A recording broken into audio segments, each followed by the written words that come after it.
سورہ بنی اسرائیل کے سٹارٹ میں اللہ تعالیٰ فرماتا ہے اعوذ باللہ من الشیطان الرجیم بسم اللہ الرحمن الرحیم سبحان الذی اسری بعبدہ لیلا من المسجد الحرام الی المسجد الاقصی الذی بارکنا حولہ لنوریہ من آیاتنا. پاک ہے وہ ذات جو راتوں رات اپنے بندے کو لے گئی مسجد حرام سے ایک دور کی مسجد یعنی ایلیا میں بیت المقدس کی طرف.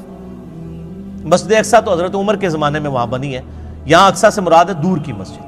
نبی علیہ السلام کے زمانے میں بخاری مسلم میں آتا ہے اسے بیت المقدس مسجد ایلیا کہا جاتا تھا, یروشلم میں ہے جو. سیر کروائی. الذی بارکنا حولہ, وہ جگہ ہے جہاں کے ارد گرد کے ماحول کو اللہ نے بابرکت بنایا ہے. وہ کیا بابرکت ہے؟ 4000 نبیوں کی قبریں ہیں وہاں پہ. لنوریہ من آیاتنا, تاکہ اللہ تعالیٰ اپنی قدرت کی بڑی بڑی نشانیاں اپنے محبوب کو دکھائے صلی اللہ علیہ وآلہ وسلم. انہ هو السمیع البصیر, بے شک اللہ تعالیٰ سننے والا دیکھنے والا ہے. یہ جو قدرت کی بڑی بڑی نشانیاں دکھائی ہیں نا, ان میں سے ایک نشانی راستے میں یہ بھی دکھائے گی الاسراء والمعراج میں. الاسراء آپ کا رات کا زمینی سفر ہے اور المعراج آپ کا آسمانوں کا سفر ہے جو یروشلم سے آسمانوں کی طرف ہوا. میں نے ڈیٹیل کے ساتھ اس کے اوپر 3 لیکچر ریکارڈ کروا دیے ہیں. مسئلہ نمبر 126 A B C, جسے شوق ہو وہ دیکھے. میری زندگی کے بہترین تحقیقی لیکچرز میں سے ہیں. آپ کو واقعہ معراج پہ اتنی تحقیق کسی کتاب میں نہیں ملے گی. اللہ کے فضل سے میں نے جتنی اس میں محنت کی ہے الحمدللہ. اس میں نے یہ حدیث بیان کی تھی سنن نسائی 451. انس ابن مالک سے بھی ہے, سیدنا شداد ابن اوس سے بھی. انس ابن مالک کہتے ہیں کہ نبی علیہ السلام نے فرمایا میرے پاس ایک جانور لایا گیا براق, جو گدھے سے بڑا اور خچر سے چھوٹا تھا.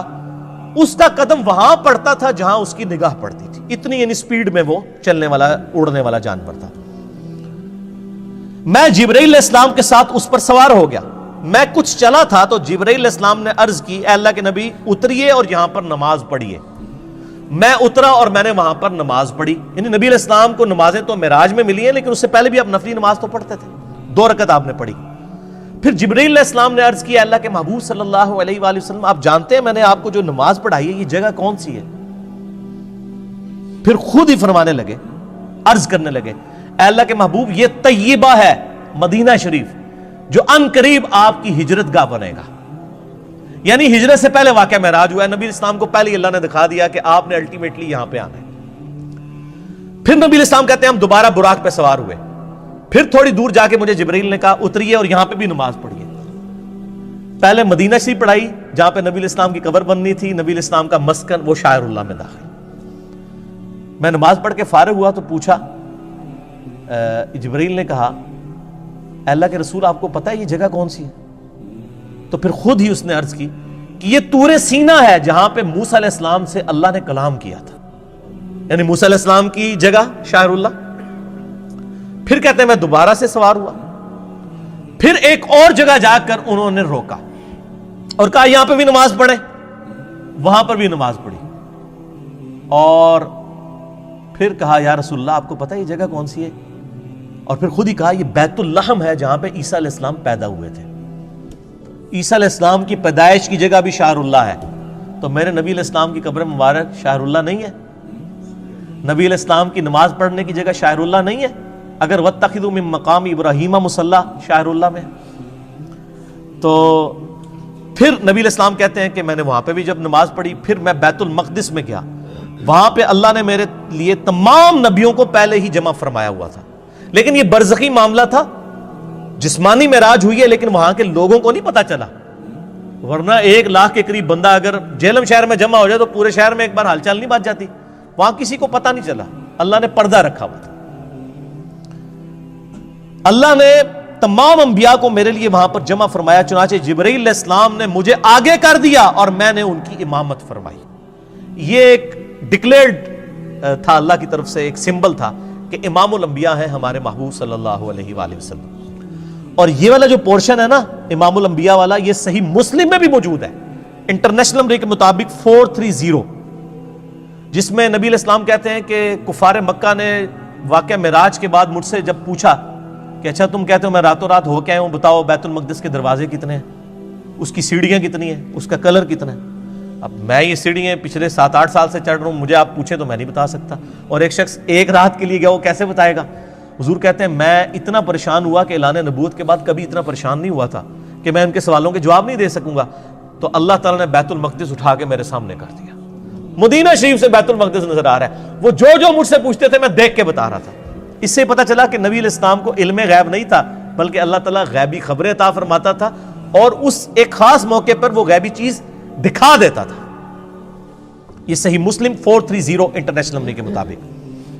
اس میں یہ آتا ہے کہ میں جب معراج میں بیت المقدس میں پہنچا اور تمام نبیوں کو میرے لیے وہاں پر جمع کیا گیا, تو مجھے جبرائیل نے کہا آپ ان کی امامت کروائیں. صحیح مسلم 430. تو میں نے ان کی امامت کروائی, اور بڑے رکت انگیز الفاظ ہیں جی. حضور کہتے ہیں میں نماز پڑھ کے جب فارغ ہوا تو جبرائیل علیہ السلام نے مجھے کہا یا رسول اللہ صلی اللہ علیہ وآلہ وسلم, آپ کے پیچھے داروغہ جہنم سیدنا مالک علیہ السلام کھڑے ہوئے ہیں, جن کا نام سورہ الزخرف کی آیت نمبر 77 میں آیا. داروغہ جہنم, داروغہ جنت ہیں رضوان, اور داروغہ جہنم مالک. آپ کے پیچھے مالک کھڑے ہیں داروغہ جہنم, تو اے اللہ کے محبوب آپ ان کو سلام کیجئے. نبی علیہ السلام کہتے ہیں میں مڑ کے جب سلام کرنے لگا تو اس نے پہلے ہی مجھے کہہ دیا السلام علیکم, یعنی اس نے نبی علیہ السلام کو پروٹوکول دیا. پھر نبی علیہ السلام نے وعلیکم السلام کہا. یعنی اس کائنات میں جتنے فرشتے ہیں, جتنے انبیاء ہیں, وہ نبی علیہ السلام کا احترام کرتے ہیں. یعنی داروغہ مالک نے یہ انتظار نہیں کیا کہ حضور میری طرف متوجہ ہو کے مجھے سلام میں پہل کریں. جیسے حضور مڑے ان کا السلام علیکم یا رسول اللہ صلی اللہ علیہ وآلہ وسلم. سبحان ربک رب العزت عما یصفون وسلام علی المرسلین والحمد للہ رب العالمین. صلوا علی الحبیب اللہم صلی علی محمد وعلی آل محمد کما صلیت علی ابراہیم وعلی آل ابراہیم انک حمید مجید. اللہم بارک علی محمد وعلی آل محمد کما بارکت علی ابراہیم وعلی آل ابراہیم انک حمید مجید. اچھا, یہ حکمت کیا تھی نبیوں کو وہاں جمع کرنے میں؟ یہ بھی ٹروتھ میں ریویل معراج والے لیکچر میں نے کیا, میں آج بھی کر دیتا ہوں. سورہ آل عمران کی آیت نمبر ہے 81. اعوذ باللہ من الشیطان الرجیم, بسم اللہ الرحمن الرحیم. وَإِذْ أَخَذَ اللَّهُ مِيثَاقَ النَّبِيِّينَ, اور وہ وقت یاد کرو جب اللہ نے تمام نبیوں سے, ان کی روحوں سے یہ عہد لیا تھا. لَمَا آتَيْتُكُمْ مِنْ كِتَابٍ وَحِكْمَةٍ, جب میں تمہیں کتاب اور حکمت دے کر بھیجوں. ثُمَّ جَاءَكُمْ رَسُولٌ مُصَدِّقٌ لِمَا مَعَكُمْ, اور تم پیغمبر ہو اور تمہاری پیغمبری کے دوران کوئی اور رسول آ جائے جو تمہاری تصدیق کرے. لَتُؤْمِنُنَّ بِهِ وَلَتَنْصُرُنَّ, تو تم پر یہ لازم ہے کہ تم نے اس کی بھی تصدیق کرنی ہے اور اس کی مدد بھی کرنی ہے, جیسا کہ حضرت یحییٰ علیہ السلام نے حضرت عیسیٰ علیہ السلام کی تصدیق کر دی, دونوں ایک زمانے میں. ٹھیک ہو گیا؟ تو اسی طریقے سے اللہ تعالیٰ فرما رہا ہے جو کوئی بھی پیغمبر ہے, اور اسی کا کلائمیکس یہ ہے کہ اگر میرے نبی آ جائیں صلی اللہ علیہ وآلہ وسلم تو تم تمام نبیوں نے ان کی تصدیق کرنی ہے. اب بڑے سخت الفاظ ہیں. قال اقررتم, اے نبیوں کیا اقرار کرتے ہو, واخذتم علی ذالکم اسری, اور اس پہ میرا یہ بھاری ذمہ اٹھاتے ہو کہ جب نبی علیہ السلام تمہاری زندگی میں آ جائیں تو تم نے ان کی مدد بھی کرنی ہے اور ان پہ ایمان بھی لانا ہے. اللہ اکبر. قالوا اقررنا, تمام نبیوں نے کہا ہم اقرار کرتے ہیں. قال فاشهدوا وانا معكم من الشاهدین, تو پھر کہا کہ دیکھو میں بھی تمہارے ساتھ گواہوں میں شامل ہوں, ایک دوسرے پر گواہ ہو جاؤ کہ جب نبی علیہ السلام آئے تو تم تمام نبیوں نے ان کی تصدیق بھی کرنی, ان کی مدد بھی کرنی. ابھی یہاں پہ بات ختم نہیں ہوئی, آگے فتویٰ بھی آ رہا ہے بڑا گاڑا. فمن تولى بعد ذلك, اگر تم نبیوں میں سے بھی کوئی پھر گیا نا کہ اس نے میرے نبی علیہ السلام پر ایمان نہ لایا, ان کی زندگی میں اگر وہ آ گئے, فَأُولَئِكَ هُمُ الْفَاسِقُونَ, تو ایسا پیغمبر بھی پھر فاسق ہوگا. وَلِعَاذُ بِاللَّهِ تَعَالَى. یہ انبلیویبل بات ہے. یہ بھاری ذمہ جو اٹھوایا تھا, اس کی پریکٹیکل اپلیکیشن وہ بنی واقعہ معراج, صحیح مسلم 430, کہ تمام نبیوں کو جمع کیا گیا, تمام نے نبی علیہ السلام کی تصدیق کر دی, کیونکہ پریکٹیکلی تو ایسا نہیں ہوا تھا, آپ کے باتوں کے پیغمبر نہیں آنا. تو وہ اللہ تعالیٰ نے ایک اسپیشل ایک مجلس کا انعقاد کیا.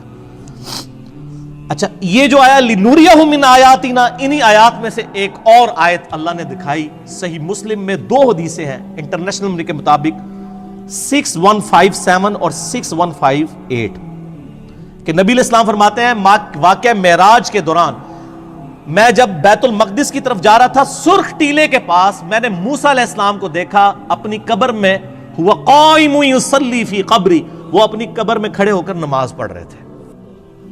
یہ صحیح مسلم 6157 اور 6158۔ تو موسیٰ علیہ السلام کو اپنی قبر میں نماز پڑھتے ہوئے نبی علیہ السلام نے اس واقعہ معراج میں دیکھا۔ باقی یہ انتہائی انٹرسٹنگ چیز ہے، واقعہ معراج پہ آپ جتنی بھی کتابیں پڑھیں آپ کو زیادہ تر کہانیاں ملیں گی۔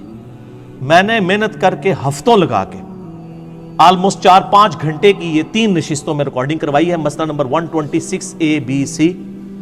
آپ کا دل خوش ہو جائے گا، واقعہ معراج پہ آپ کو اس کے بعد کوئی کتاب اور آپ سینکڑوں لیکچرز بھی سنیں، وہ چیزیں نہیں ملیں گی انشاءاللہ جو میں نے اس میں ریکارڈ کروا دی ہیں، وہ ضرور دیکھیے گا۔